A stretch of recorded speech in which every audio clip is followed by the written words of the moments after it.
بسم اللہ الرحمن الرحیم. صدر مجلس، اساتذہ کرام، سامعین کرام و خواتین اسلام اور میرے عزیز ساتھیوں، السلام علیکم ورحمۃ اللہ وبرکاتہ.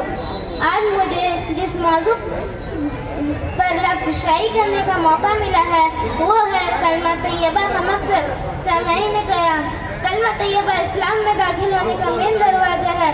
جو شخص کفر سے اسلام میں اور شرک سے توحید میں داخل ہونا چاہتا ہے، اگر وہ یہ کلمہ سچے دل سے پڑھ لے تو وہ مسلمان ہو جائے گا. اس مبارک کلمے کے دو حصے ہیں. پہلا حصہ لا الہ الا اللہ اور دوسرا حصہ محمد الرسول اللہ. پہلے حصے میں اگرچہ 4 لفظ ہے لیکن اس میں پوری دین کی ترجمانی موجود ہے، اور اس لا الہ الا اللہ کے اصلی اور حقیقی معنی مفہوم اگر ہمیں سمجھ آ جائے تو ہم ہر قسم کی شرک سے محفوظ ہو جائیں گے اور ہمارا ایمان مضبوط ہو جائے گا. اور اس لا الہ الا اللہ کے معنی ہے نہیں ہے کوئی معبود مگر صرف ایک اللہ. عزیز ساتھیوں، وہی کلمہ ہے جس کی دعوت کا مرویش 1,24,000 انبیاء علیہ السلام دیتے آ رہے ہیں اور اپنی قوم کو اس کلمے کی طرف بلاتے رہے. چنانچہ حضرت نوح علیہ السلام نے 950 سال تک اس کلمے کی دعوت دی. اسی طرح حضرت ہود علیہ السلام نے بھی اس کلمے کی دعوت دی. حضرت ادریس علیہ السلام نے بھی اس کلمے کی دعوت دی. حضرت اسحاق علیہ السلام نے بھی اس کلمے کی دعوت دی. حضرت عیسیٰ علیہ السلام نے بھی اس کلمے کی دعوت دی. حضرت موسیٰ علیہ السلام نے بھی اس کلمے کی دعوت دی.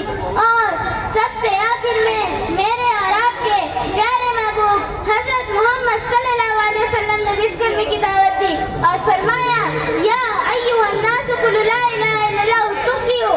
اے لوگو، لا الہ الا اللہ کی گواہی دو، تم کامیاب ہو جاؤ گے.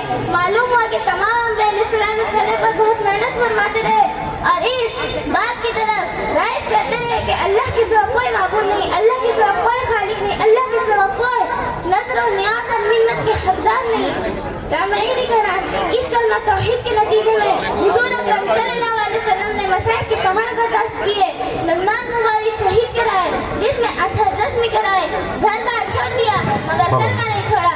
صحابہ کرام لہو لہان ہو گئے مگر کلمہ نہیں چھوڑا. اہل بیت رسول اللہ علیہ وسلم لہو لہان ہو گئے مگر کلمہ نہیں چھوڑا. حضرت سمیہ رضی اللہ تعالیٰ عنہ کو نظام مار کر شہید کر دیا گیا مگر کلمہ نہیں چھوڑا.